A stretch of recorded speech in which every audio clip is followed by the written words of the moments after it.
Welcome back, T-Bird Nation, to another installment of the Coach Warren Show. Coach Warren Show brought to you always by Clark & Linford Jewelers, 83 North Main Street, downtown Cedar City. It's where SUU gets engaged.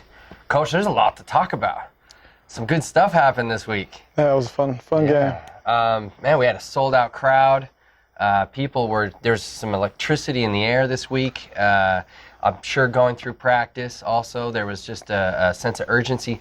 Tell us a little bit about what playing in front of this home crowd, the students, Thunderbird Nation was out in force. Yeah. How did that feel for you guys there on the sidelines? We were just super grateful. I mean, starting out 0-5 and being able to come home in front of that amazing crowd, the alumni that came back in town for homecoming, the student section was amazing. I mean, they filled up the whole student section, and then Cedar City community just came out in full force. So we needed that extra push to get over this bump in the road that we've had the last couple of weeks, and I'm hoping it's really to start something special for this season. So we still got 5 games left, and I think our crowd and our atmosphere really helped us get out of the funk we were in. Yeah, it seems to me like there was a few maybe position changes or maybe some emphasis on some different places defensively and even on the offense with Ewing in there. Highlight for us some surprise moves that you made and kind of who really stepped it up and gave us some good performance. Yeah, we obviously seen Austin Ewing and Karis Davis step up on the offensive side of the ball. They both scored 2 touchdowns each, and Jay Green just seems like he's always in the end zone every single week. And so offensively, I thought they did a great job coming out and scoring 6 touchdowns on offense. And I thought special team was really the key to the game. Yeah. We ran a kickoff back right out the gates. Judd Cockett with some great blocks. Austin Ewing had a great kick-out block on that.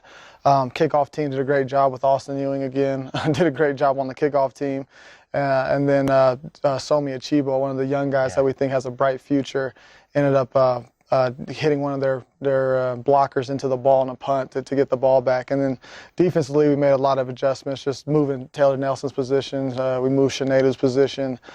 We inserted Diamond Richardson and KJ Sakona in the starting lineup.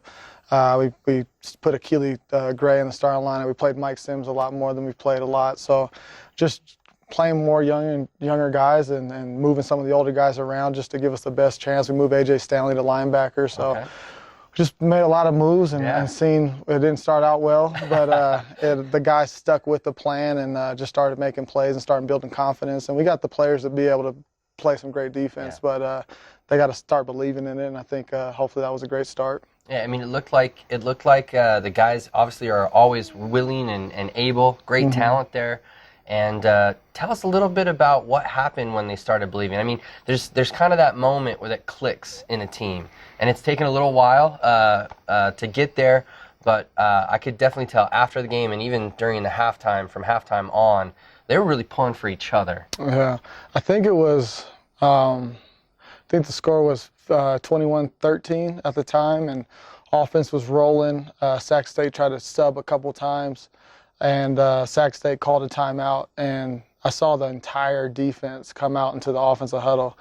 And at that moment, it was like, all right, we're in this together, regardless of what happens. If we get scores, we don't get scores. If we get stops, we don't get stops.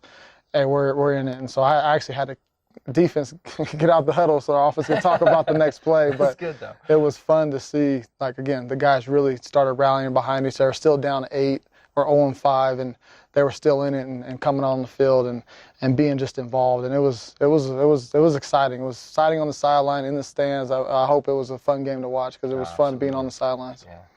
Well, it was great. And just a quick plug. Not this week. We're up in Idaho this week, but week after we got Northern Colorado at home. Man, it would be great, Thunderbird Nation, to see you out there, recapture that lightning in a bottle, and have everyone out to that game. But before we get to Northern Colorado, obviously we've got Idaho up in Moscow, and they're a team that was an FBS team that's come back now to the FCS. Preview Idaho for us. Give us a little idea what they're all about and what the game plan is going into Moscow. They're a pretty good defensive team. They've kept some of these scores down. Some of the high-powered offenses, UC Davis, Idaho State, run out the score a little bit on them, but they're a very solid defensive team. They're FBS programs, so they have a ton of athletes. on that roster. And then offensively, they got a big offensive line, a great running back, and a little slot receiver, a bigger slot receiver than we've seen the last couple of weeks. That they make a lot of plays. So they're 2-0 at home. They've had a schedule kind of like ours, where they're 0-4 on the road, 2-0 at home, and so they're probably chomping at the bits to get back in front of their home crowd and try to get another win. So this will be a big tipping point for both programs. I mean, we're both 1-2 in the Big Sky. We're trying to get back to 500, and so it's going to be a very highly competitive, intense game, and both teams are just fighting to get back to 500. Yeah, it's going to be a critical game for the T-Birds. We got the win last week, and that really helps kind of bring the guys together and that cohesiveness. And now we got to take it on the road. That'll be exciting, and that'll be another challenge. We were talking about a little bit about the youth movement. You know, sometimes it's good to have the youth out there. They don't really know any better, right? Yeah. So they've tasted the win. They know what that tastes like, and excited to see you up there in Moscow this weekend. Thank you. Thanks, Coach. Appreciate it. Appreciate it.